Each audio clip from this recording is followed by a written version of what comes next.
రోజు మనము కాశీఖండం 42వ అధ్యాయములో 60 శ్లోకాలలో అంటే మరణము ఆసన్నమైనప్పుడు కాశీ క్షేత్రాన్ని ఎలా చేరుకోవాలి అంటే మనకి అగస్త్యముని మన కోసం అంటే ఎవరికైనా మరణము ఆసన్నమైనది అని ఎలా తెలుస్తుంది, వాళ్ళు ఎలా కాశీ క్షేత్రాన్ని చేరుకోవాలి, ఎలా వారు ఈ జనన మరణ చక్రముల నుండి ఇహబల సంబంధముల నుండి కొన్ని లక్షల కోట్ల జన్మల నుండి ఎలా బయటపడాలి, ఎలా వారు కాశీని చేరాలి అని అగస్త్యముని మనందరి తరపున సుబ్రహ్మణ్య స్వామిని అడగడం జరిగింది. అది మనం చెప్పుకుంటున్నాం. అంటే మరణము ఆసన్నమైనది అని మనకి ఎలా తెలియాలి అంటే మనకున్నటువంటి ప్రాపంచిక సుఖాల మీద ప్రాపంచిక భోగాల మీద మనం ఉండిపోతాము.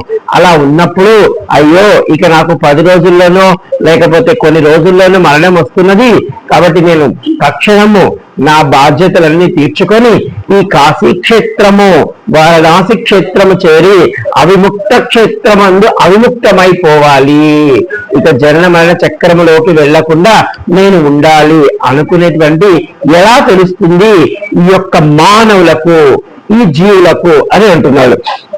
అంటే ఏ మానవులకైతే దుశ్శకునములు గాని వచ్చినట్లయితే అంటే వాళ్ళకి ఏదో శకునములు దుశ్శకునములుగా కనబడుతున్నాయన్నమాట.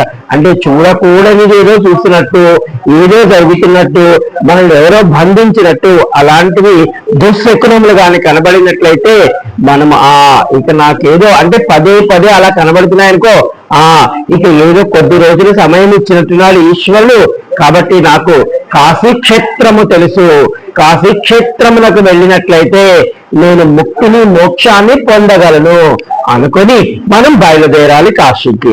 అలాగే స్వప్నముల వల్ల మనకి దుస్వప్నములు వచ్చినప్పుడు కూడా, అలాగే వార్ధక్యము అంటే ముసలి వాళ్ళం అయిపోయాం మనం, అలా ముసలి వాళ్ళం అయిపోయిన తర్వాత మన పిల్లలకు మనం ఇబ్బంది లేకుండా వాళ్ళకి పనులకు మనం అడ్డంకు లేకుండా మనకంటూ ఒక క్షేత్రం ఉంది, కాశీ క్షేత్రములకు వెళ్ళాలి. అంటే మనము దండపాణి గురించి చెప్పుకున్నాము.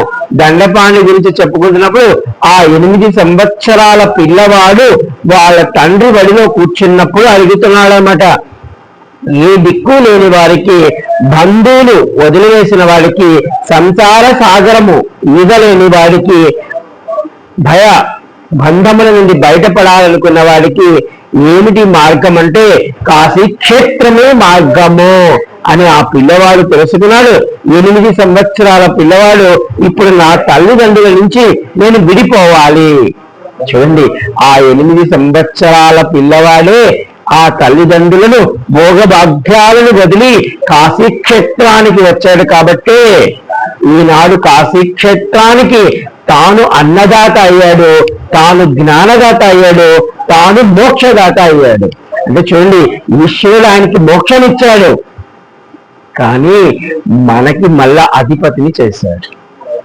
ఇది అన్నమాట కాశీక్షేత్రము.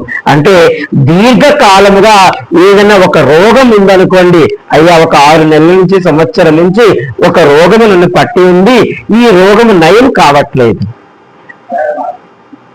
అలాంటి సందర్భంలో మనము కాశీక్షేత్రమును చేరవచ్చు. అంటే ఒకవేళ ఈ యొక్క దీర్ఘ రోగం ఉంది కాబట్టి నేను కాశీక్షేత్రము, అనేక మానసిక దౌర్బల్యం ఉన్నప్పుడు, అంటే మనము ఏదో సామెత చెప్తాము, మనం ఒక మంచి మాట చెప్పాం అనుకోండి, పక్కన వాళ్ళు మన భార్యో మన పిల్లలు భగ్గుమని లేచారు అనుకోండి, అటువంటి సందర్భంలో వాళ్ళకు ఒక నమస్కారం పెట్టి నిర్లక్షణంగా ఉండండి అని మనం కాశీక్షేత్రాన్ని చేరవచ్చు. అంటే దీర్ఘకాలిక రోగము అలాగే అనేక మానసిక దౌర్బల్యము ఉన్నప్పుడు అటువంటప్పుడు కాశీక్షేత్రమునకు చేరవచ్చు. జీవిత చరమ అంకమునకు చేరింది, నా బాధ్యతలన్నీ తీరిపోయి ఇక నాకు ఇక్కడ ఎటువంటి పని లేదు కాబట్టి నా జీవితము కూడా 60 సంవత్సరములు దాటుతున్నది అనుకున్నప్పుడు, అంటే మనకి 60 సంవత్సరములు దాటుతుందంటే వార్ధక్యంలోకి వెళుతున్నామని అర్థం.